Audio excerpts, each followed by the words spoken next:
If you know these things, you are blessed if you do them. Jesus said, "Now the Son of Man is glorified, and God is glorified in him. If God is glorified in him, God will also glorify him in himself. It will glorify him at once.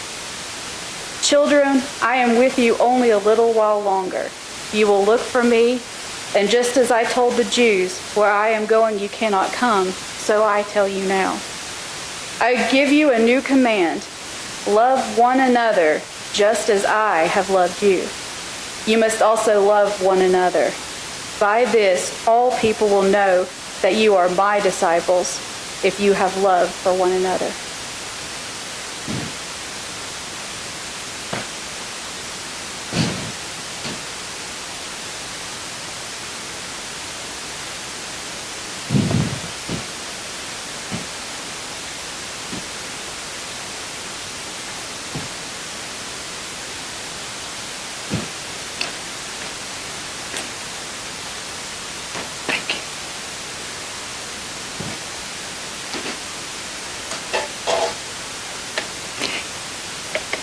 When it comes to the followers of Jesus and the Holy Scriptures as our textbook for life, we know this story. We've heard this story that Kelly has just read. Lent after Lent after Lent. For many of us who cut our teeth in the church, this story and the stories of Lent and the stories of Easter are like mother's milk, or like that first solid food that we eat. If we were fortunate enough to grow up in church, and we were fortunate enough to have a Sunday school teacher like the Sunday school teachers that we have now that work with our children, then we have the sense of what it means to have these larger-than-life characters and these larger-than-life stories that inhabit a part of our brain that even in our old age and in those diseases that often catch us, like Alzheimer's or dementia, many of these stories and these characters, by God's grace, remain intact. We remember these things that we have so often repeated.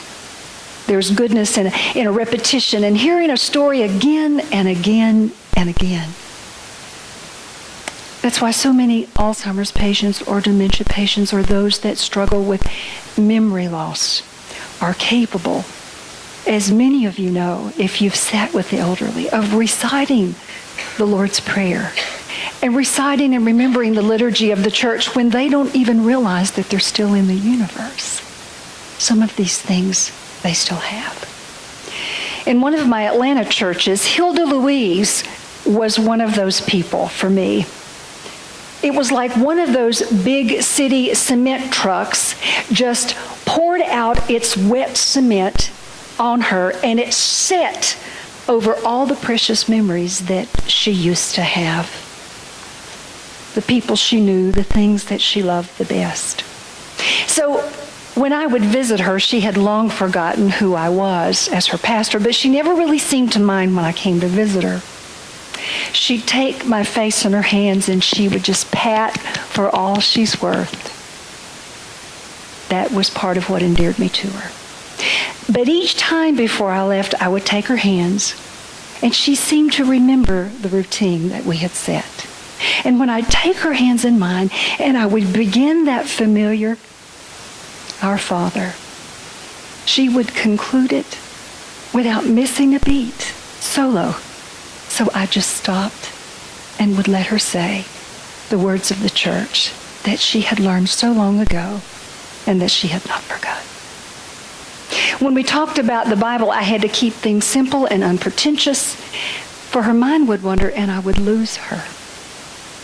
The story of Jesus with the little children that would sit on his knees. When I would tell her that story, I would pat my knees. And we would take my hands and pat her knees. And she would laugh with joy.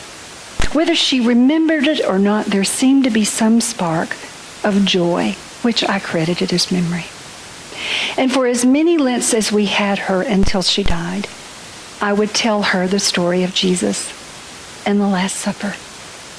And when he took those disciples' crusty feet and he washed them in the basin clean, and she would clap for joy. She would. Because you see, when you take stories like that and you boil them down to one basic concept, Hilda got it because she understood and had not forgotten what love felt like. If this night is about anything, and if that last Seder meal that Jesus spent with his disciples was about anything, it was about, and it is about, love. Not love when we feel like it, or love when it benefits us, or as long as it doesn't demand something from us. Not that kind of love, but a love that's on tap, and it's available all the time, unconditionally. What or who else could sit down at a table and share a meal and a conversation with someone who was a friend, for that matter, whom you knew had just betrayed you and had conspired to take your life? What causes someone to be able to do that? For that matter, who's able to throw a dinner party and invite their friends or their so-called friends to celebrate with them, knowing that in 24 hours his life would be gone? What kind of person does that? And what causes a person to lower himself to the floor by a bowl and pitcher, which was really meant to be the job of a servant, to gird that towel around his waist and to take those crusty feet in his hand and wash them tenderly as a mother would those of her children?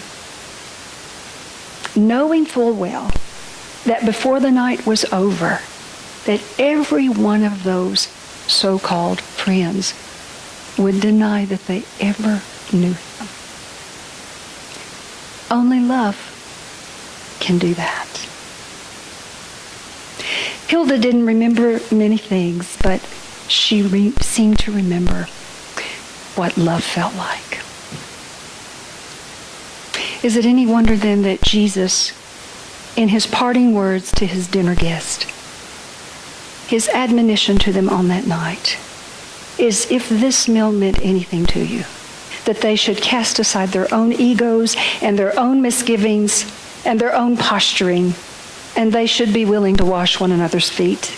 And they should be willing to wash the feet of a stranger, for that matter. Because if Jesus as their master was willing to do that for them, then they, out of the same love that he did it for them, should do it for themselves, for others. A new commandment I give to you, a new mandate, Maundy mandate, a new commandment, that you love one another as I have loved you. My friend Hilda got it. She somehow remembered it. And if Jesus' disciples finally got it and repented of their sin, their inexcusable denial of their Lord and their Master and their Savior, and then they went out and did a pretty good job of evangelizing the world, because you and I are sitting here this day, and many others, if they got it, and if Hilda, in her loss of memory, could get it, then surely you and I can get it. But how hard is it sometimes for us to love people, just simply love people? We all know that that's why so many people don't find their way into the church these days, because they feel unloved and judged, and that the love that we have is conditional as long as they behave the way we want. If our liturgy and celebration of Holy Communion on this night and every time we celebrate it is about anything, it's about the same thing that Hilda never forgot, and about the thing that you and I as disciples should always remember.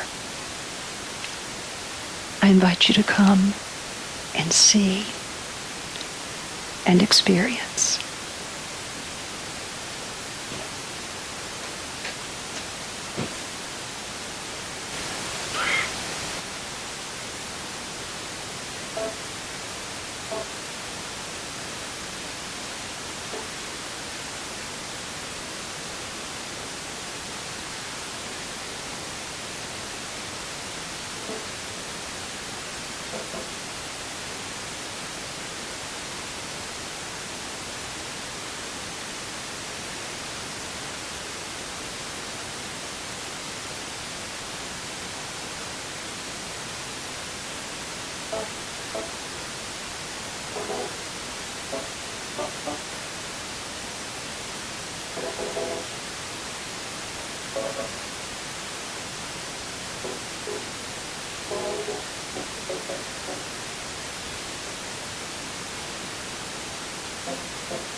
If you are new to the customs of liturgy of a church such as ours, you may not understand without a bit of explanation what we now prepare to do.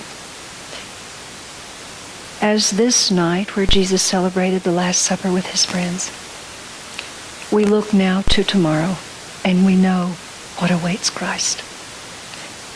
To prepare our hearts for that, and liturgically to prepare for that, all of the elements of worship that are able to be moved out must be moved out. Nothing bright and shiny about this night remains.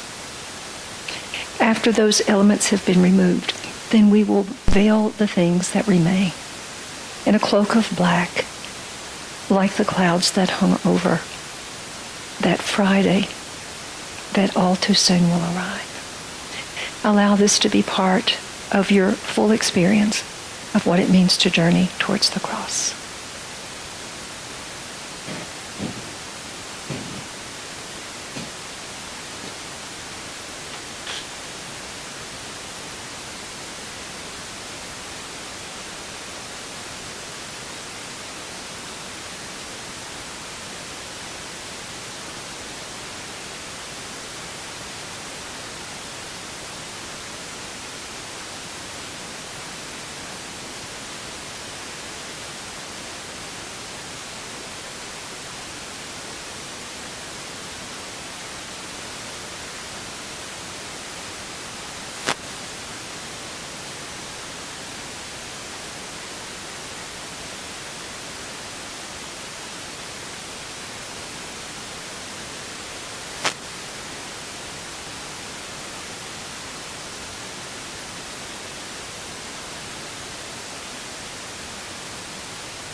Jesus said, each time you share this meal, do this in remembrance of me.